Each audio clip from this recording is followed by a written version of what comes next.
రెప్పపాటు నిర్లక్ష్యం చాలు ప్రమాదం ముంచుకు రావడానికి, కుటుంబాల్లో విషాదం మిగల్చడానికి. నిన్న ముగ్గురు ఫ్రెండ్స్ సరదాగా అంతర్వేది వెళ్లారు. కానీ బీచ్ లో కార్ డ్రైవ్ చేస్తూ ఉన్నప్పుడు టైమింగ్ మిస్ అయింది. కార్ తో పాటు ఒకరు గల్లంతైపోయారు. టెన్షన్ పడకని చెప్పాను. పోలీసు న్యూ ఇయర్ సెలబ్రేషన్స్ కోసం కాకినాడ నుండి అంతర్వేది వచ్చిన ముగ్గురు ఫ్రెండ్స్ ఆపిల్ రిసార్ట్ లో రూమ్ తీసుకున్నారు.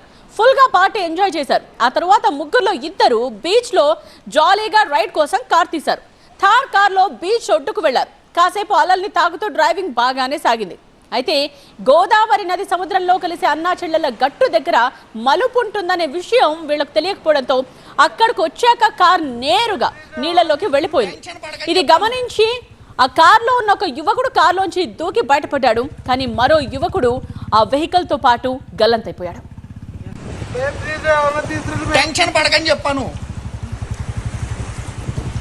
కార్ పూర్తిగా నీళ్లలోకి దిగిపోయిన తరువాత కూడా కాసేపు లైట్స్ వెలుగుతూనే ఉన్నాయి. ప్రాణాలతో బయటపడ్డ యువకుడు తన స్నేహితుడిని కాపాడండి అని కేకలు పెట్టినా ఆ చుట్టుపక్కల ఎవరు లేరు. ఆ సమయంలో సాయం అందే మార్గమే లేకుండా పోయింది. చాలాసేపటి తర్వాత మరికొంతమంది అక్కడికి వెళ్లారు. ప్రస్తుతం గల్లంతైన నిమ్మకాయల శ్రీధర్ కోసం గాలింపు కొనసాగుతోంది.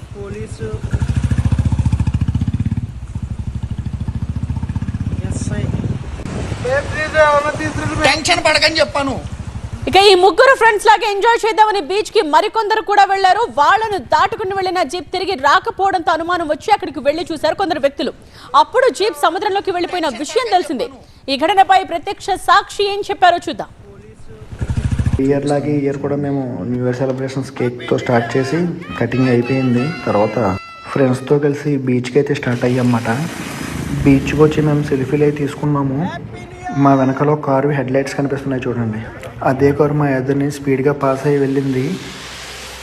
ఎంతకీ ఆ కారు రాకపోవడంతో మాకు ఎందుకో డౌట్ వచ్చి దాన్ని అసలు ఎక్కడికి వెళ్ళింది అని చూడడానికి మేము వెళ్ళామన్నమాట. అక్కడికి వెళ్ళేసరికి ఈ వ్యక్తి వాటర్లో పడిపోయి కాపాడండి కాపాడండి అని అరుస్తున్నాడు.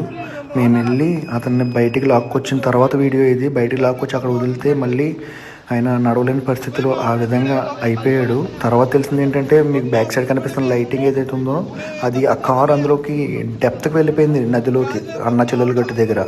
సో మేము వెళ్ళడానికి ట్రై చేసాం కానీ మాకు అవ్వలేదు. ఎందుకంటే అక్కడ చాలా డీప్ డెప్త్ ఉండడం వల్ల లోపలికి వెళ్ళలేకపోయాం. ఈయన అయితే కాపాడగలిగాం. ఈయన ఆల్మోస్ట్ ఇంకా పోయే స్టేజ్లోనే ఉన్నాడు. అలాంటి వ్యక్తిని లాక్కొచ్చి బయటికి తీసుకొచ్చి ఇంకా మిగతా వాళ్ళు కూడా కాల్ చేసాము. వాళ్ళు వచ్చి పాపం వాళ్ళకి అయినంత వరకు చేశారు. తర్వాత కార్ లైట్స్ కూడా ఆరిపోయి ఫ్లోట్ ఎక్కువ ఉండడం వల్ల మళ్ళీ నది ఫ్రంట్కి వచ్చేసింది. ఇంకా నాకు ఇంక దొరకలేదు. పోలీసులకి ఇన్ఫార్మ్ చేసి 108కి కాల్ చేసి ఆయన్ని హాస్పిటల్లో జాయిన్ చేశారు.